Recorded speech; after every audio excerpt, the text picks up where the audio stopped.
Alright, welcome to how you're supposed to play this map. So, all the lineups and utility was covered on the other one. So right now we're just going to talk about how I like to think of the default sites on both T and CT.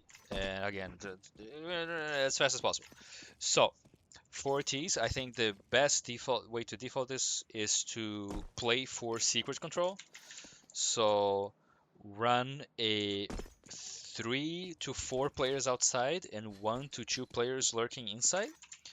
And you just want to do your favorite smoke wall. I suggest uh, to change it up every now and then.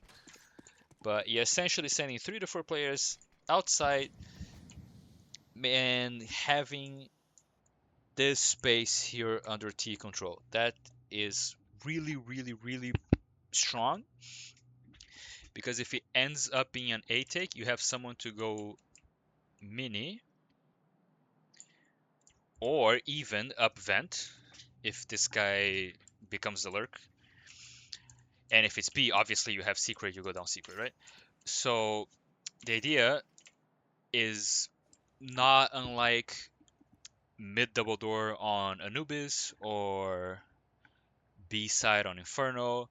Is a position that you're spending your resources early in the round to take, and then you either leave a guy here if the round asks for it, or you just have your players go down it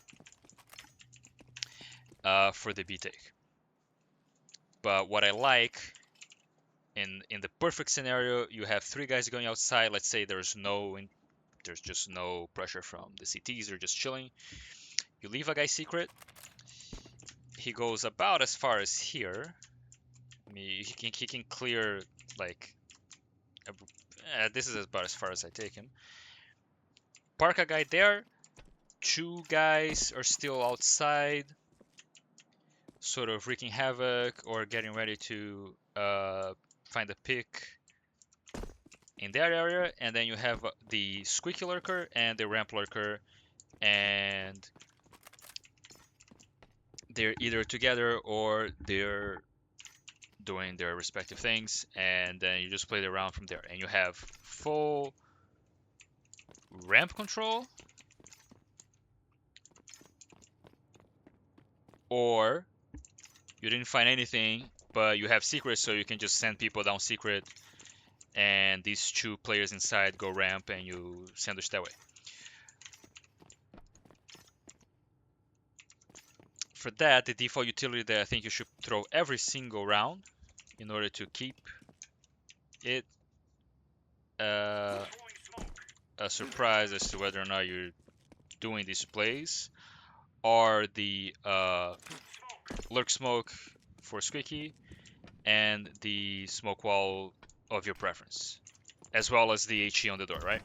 So what you do is you blow up the door every round, and you throw the lurk smoke, whichever way you like to do. Your inside lurker, some percentage of the time goes down the vent, some percentage of the time tucks into the vent and look for plays. Some percent of the time throws the lurk smoke and then goes ramp with the second player. Talking about the defaults, of course. For outside, same thing. You throw the smokes, and then a percentage of the time you have 3 guys going down secret. A percentage of the time your guys are not even here at all. But in general, you want at least a guy secret for your plays later. I remember that lineup that I didn't show. You can molly top silo from over here by just looking at the very top of this thing here. There you go. Okay, so that's the main T side idea. You're gonna throw in some vent rushes every now and then. You're gonna throw in some A rushes, some upper rushes every now and then. You're gonna lurk. You're gonna have defaults where this lurker found the guy ramp, and then the guys outside can meet him hell and take heaven. The word is your oyster. call it however you like, but I think the default of always have the lurk squeak smoke and always have the outside walls smokes is the best way to do this. Let me just consult my notes. From default secret from outside ramp explosion after default ramp lurkers entry after secret parasitic control room. Blah blah blah blah blah. Yeah, okay. That's pretty much it. Now for CTs, here's the idea. It's a 3A 2B setup with the caveat that the outside player is actually a B player. So the outside player, the guy who throws, you know, all this shit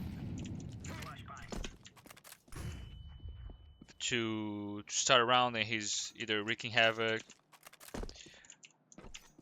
his play, if it's a vent rush or a ramp rush, is to go down secret. His job is to make sure T's don't get secret for free. They might get it anyway, but at least make it cost them, right? So one guy outside as a B player, two guys A. The first guy throws the shit, and then they're either going down and playing the squeaky, and the other guy's playing the HUD entrance. Or if you have a good spawn, you can start mini. Pretty much only if you have a good spawn, otherwise they can beat you to it on the squeaky rush. But if you have a good spawn, you can beat them here. But anyway, a guy dedicated to the squeaky slash vent, and a guy dedicated to the HUD slash heaven. And then the third guy is sort of the rotator slash upper, so he can start heaven outside, he can start below outside, and he's fast rotating pretty much everywhere he's needed. If there's ramp pressure, he goes down hell and helps. He can start ramp if they feel like there's a lot of pressure going on. The early rotator player can start hell, or he can just sit heaven and help for the situation. And then the second B player, obviously the ramp player, which you can get as creative as you like, really. I mean, you can have the early rotator boost you, and then he leaves, you know, whatever you want. As long as the default every round utility is thrown, which is the molly outside, which you can throw however you like. I like this one as well, where I look here and I toss her. And then you can, you know, bounce an HE if you think they're going that way. I don't know.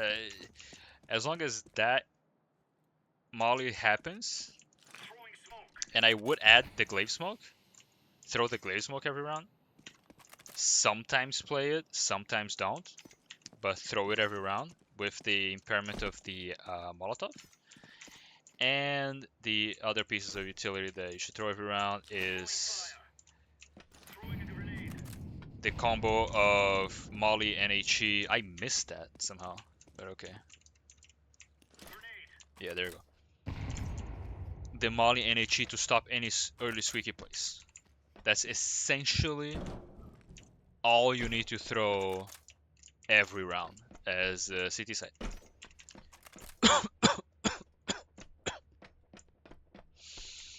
Okay, I'm done.